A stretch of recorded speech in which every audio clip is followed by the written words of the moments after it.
কখন আল্লাহকে ভালোবাসলে তা আযাব থেকে নাজাতের কারণ হবে। প্রশ্ন, যে ব্যক্তি আল্লাহকে ভালোবাসে সে কি জাহান্নামে প্রবেশ করবে? অনেক ইহুদি ও খ্রিস্টান কাফের আছে যারা আল্লাহকে ভালোবাসে। অনুরূপভাবে পাপী মুসলিমও আল্লাহকে ভালোবাসে।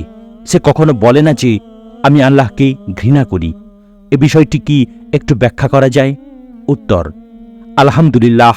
ইবনুল কাইয়্যিম রাহমাতুল্লাহ আলাইহি এই মশলাটি ব্যাখ্যা করতে গিয়ে বলেন, ভালোবাসা 4 প্রকার। এই প্রকারগুলোর মধ্যে পার্থক্য করতে জানা আবশ্যকীয়। এই ভালোবাসাগুলোর মধ্যে পার্থক্য করতে না পারার কারণে যারা পথভ্রষ্ট হওয়ার তারা পথভ্রষ্ট হয়েছি। 1. আল্লাহকে ভালোবাসা। শুধু এই ভালোবাসা আল্লাহ থেকে ও তাঁর শাস্তি থেকে মুক্তি পাওয়ার জন্য এবং সওয়াব লাভে সফলকাম হওয়ার জন্য যথেষ্ট নয়। কারণ মুশরিকেরা, ক্রুশ পূজারীরা, ইহুদিরা এবং অন্যান্য অনেকে আল্লাহকে ভালোবাসি। 2. আল্লাহ যা কিছুকে ভালোবাসেন সেটাকে ভালোবাসা। এই ভালোবাসা ব্যক্তিকে ইসলামে প্রবেশ করায় ও কুফর থেকে বের করে আনে। এই ভালোবাসা সর্বাধিক প্রতিষ্ঠাকারী ব্যক্তি আল্লাহর কাছে সর্বাধিক প্রিয়। 3. আল্লাহর জন্য ভালোবাসা। এই ভালোবাসা দ্বিতীয় প্রকারের ভালোবাসার সম্পূরক। আল্লাহর জন্য ভালোবাসা ব্যতীত আল্লাহ যা কিছুকে ভালোবাসেন সেটাকে ভালোবাসা যথাযথ হতে পারে না। 4. আল্লাহর সাথে ভালোবাসা। এটি শিরকপূর্ণ ভালোবাসা। যে ব্যক্তি আল্লাহর সাথে অন্য কিছুকে ভালোবাসে, আল্লাহর জন্যেও নয়, আল্লাহর কারণেও নয়, তবে সে ব্যক্তি আল্লাহ ব্যতীত অন্যকে অংশীদার হিসেবে গ্রহণ করল। এটাই হচ্ছে মুশরিকদের ভালোবাসা। পঞ্চম প্রকার আরেকটি ভালোবাসা আছে, সেটা আমরা যে বিষয়ে আলোচনা সূত্রপাত করেছি সেটার মধ্যে পড়ে না। সে ভালোবাসা হচ্ছে মানুষের সহজাত ভালোবাসা। তা হচ্ছে মানুষের প্রবৃত্তির সাথে যা কিছু খাপ খায় সেটার প্রতি টান। যেমন পিপাসার্ত ব্যক্তি পানিকে ভালোবাসে, ক্ষুধার্ত ব্যক্তি খাবার ভালোবাসে, ঘুম, স্ত্রী সন্তানের প্রতি ভালোবাসা। এ ধরনের ভালোবাসা নিন্দনীয় নয়, যদি না সেটা ব্যক্তিকে আল্লাহর জিকির থেকে ও তার ভালোবাসা থেকে দূরে না রাখে। তাই তো আল্লাহ তাআলা বলেছেন, হে মুমিনগণ, তোমাদের ধন সম্পদ ও সন্তান সন্ততি যেন তোমাদেরকে আল্লাহর জিকির থেকে দূরে না রাখে। সূরা মুনাফিকুন আয়াত নম্বর 9। আল্লাহ তাআলা আরও বলেন, এমন লোকেরা যাদেরকে ব্যবসা বাণিজ্য ও ক্রয় বিক্রয় আল্লাহর জিকির থেকে, নামাজ কায়েম করা থেকে এবং জাকাত প্রদান থেকে দূরে না রাখে। সূরা নূর আয়াত নম্বর 37। তিনি আরও বলেন, আল্লাহর জন্য ভালোবাসা ও আল্লাহর সাথে ভালোবাসার মধ্যে পার্থক্য। এ পার্থক্যটি সবচেয়ে গুরুত্বপূর্ণ। প্রত্যেক মানুষের প্রয়োজন, বরং জরুরি এ ভালোবাসার দ্বয়ের মধ্যে পার্থক্য জানা। কারণ আল্লাহর জন্য ভালোবাসা ইমানের পূর্ণতার অংশ, আর আল্লাহর সাথে ভালোবাসা নিরেট শিরক। এ দুটোর মাঝে পার্থক্য হল আল্লাহর জন্য ভালোবাসা আল্লাহর ভালোবাসারই অনুবর্তী। কেননা বান্দার অন্তরে যখন আল্লাহর ভালোবাসা স্থান করে নেয়, তখন এ ভালোবাসা আল্লাহ যা কিছুকে ভালোবাসেন সেসবকেও ভালোবাসা অবধারিত করে তোলে। আর যখন বান্দা আল্লাহ যা কিছুকে ভালোবাসে সেটাকে ভালোবাসে, তখন সে ভালোবাসাটা হয় আল্লাহর জন্য বা আল্লাহর কারণে।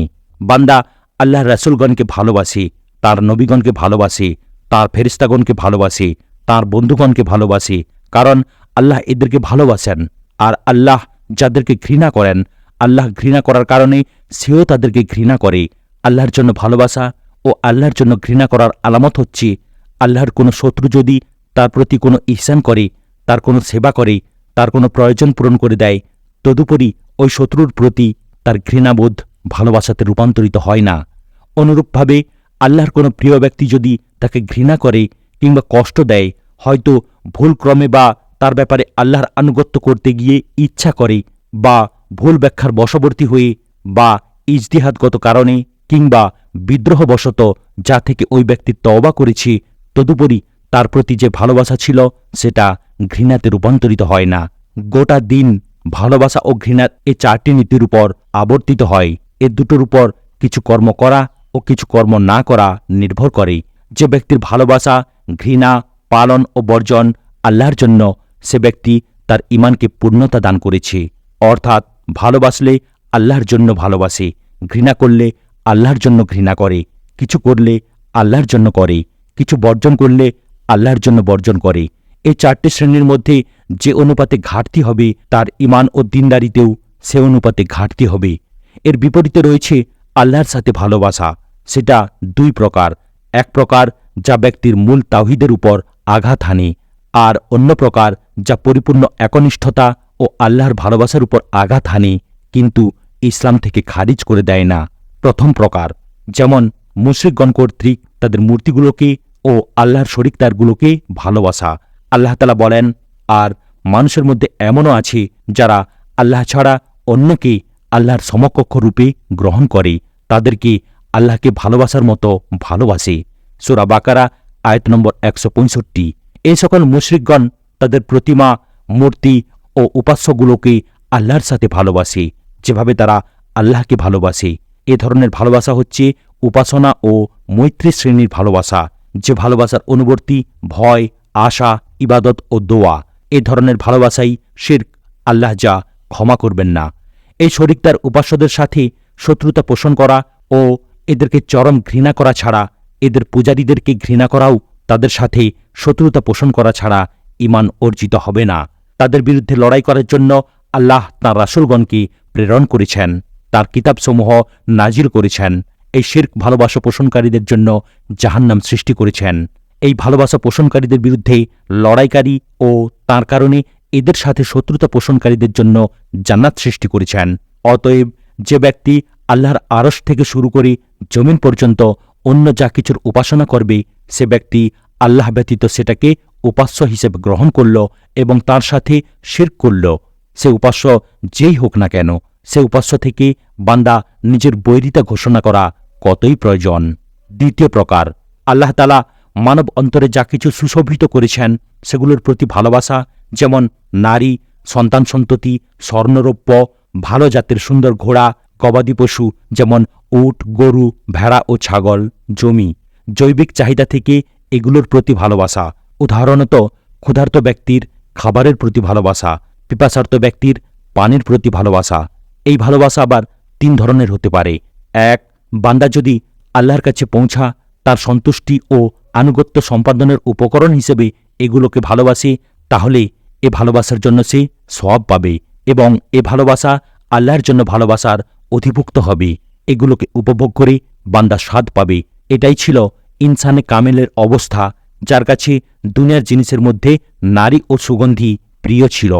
তিনি এ দুটোকে ভালোবাসতেন আল্লাহর ভালোবাসার সহায়ক হিসেবে, তার রিসালাত ও নির্দেশ পৌঁছে দেওয়ার সহায়ক হিসেবে। 2. আর যদি বান্দা এই জিনিসগুলোকে তার সহজাত স্বভাব, প্রবৃত্তি ও ইচ্ছার বশবর্তী হয়ে ভালোবাসে এবং আল্লাহ যা কিছুকে ভালোবাসেন ও যা কিছুতে সন্তুষ্ট হন সেগুলোর উপর এগুলোকে প্রাধান্য না দেয়, বরং প্রকৃতিগত টানের কারণে এগুলোকে অর্জন করে থাকেন, তাহলে এ ভালোবাসা বৈধ বিষয়াবলীর অন্তর্ভুক্ত। এর জন্য বান্দাকে কোনো শাস্তি পেতে হবে না। তবে আল্লাহর জন্য ও আল্লাহর কারণে যে ভালোবাসা, সেটার পূর্ণতার মধ্যে কিছুটা ঘাটতি থাকবে। 3. আর যদি এগুলো অর্জনই বান্দার চূড়ান্ত টার্গেট হয়, তার উদ্দেশ্য, লক্ষ্য, চেষ্টা প্রচেষ্টা সব এগুলো অর্জনের পিছনে এবং আল্লাহ যা কিছুকে ভালোবাসেন, যা কিছুর প্রতি সন্তুষ্ট হন সেগুলোর উপর এগুলো অর্জন করাকে প্রাধান্য দেয়, তাহলে এ ব্যক্তি নিজের উপর জুলুমকারী ও নিজের কুপ্রবৃত্তির অনুসরণকারী। প্রথমটা হচ্ছে অগ্রসর ইমানদারদের ভালোবাসা, দ্বিতীয়টি হচ্ছে মধ্যম মানের ইমানদারদের ভালোবাসা, আর তৃতীয়টি জালেম তথা গুনাহগার ইমানদারদের ভালোবাসা। আমাদের নবী হযরত মুহাম্মদ সাল্লাল্লাহু আলাইহি ওয়াসাল্লামের উপর আল্লাহর রহমত বর্ষিত হোক। আল্লাহই সর্বজ্ঞ।